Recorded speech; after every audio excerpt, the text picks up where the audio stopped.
आज हम लोग एक केस डिस्कस करेंगे जिसमें पेशेंट कार्डियक एरिथमियाज करके आते हैं। कार्डियक एरिथमिया क्या होता है, इसमें अगर हम लोग देखने की कोशिश करें तो हम देखेंगे कि ईसीजी की जो वेव्स होती हैं बहुत नजदीक नजदीक चल रही हैं, बहुत पास पास, जल्दी जल्दी जल्दी जल्दी जल्दी जल्दी चल रही है। इसका क्या मतलब है कि हार्ट की बीट बहुत रैपिड हो गई है, रिथम साइनस नहीं है, रिथम में एरिथमिया हो रहा है।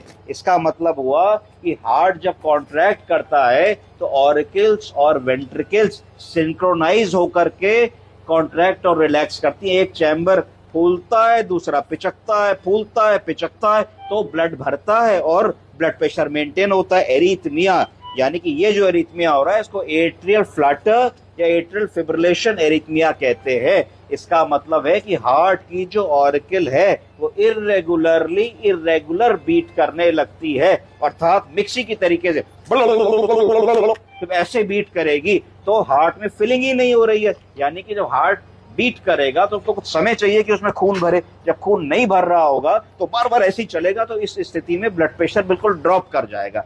ऐसे पेशेंट को इमरजेंसी में हम लोगों को कैसे रिससिटेट करना है, पहले हम लोग को एक सेंट्रल वीनस एक्सेस सिक्योर कर लेना है, जिससे कि हम अपने मरीज को जो भी वेजो एक्टिव ड्रग्स हैं जैसे कि इनका नॉरएड्रेनालिन और वेजोप्रेसिन वो दे करके हम सबसे पहले कोशिश करेंगे कि थोड़ा सा बीपी सिक्योर करने की कोशिश करें, क्योंकि पेशेंट अनकॉन्शियस हो चुके हैं, रेस्पिरेशन ठीक नहीं है, कोल्ड कामी स्किन है, हाइपोक्सिया हो रहा है, ऑक्सीजन नहीं मेंटेन कर रहे हैं, तो तुरंत हम एक ट्यूब डाल के इंटूबेट कर देंगे और इंटूबेट करके वेंटिलेट कर देंगे, जरूरत पड़ेगी थोड़ा सा सीडेट कर देंगे।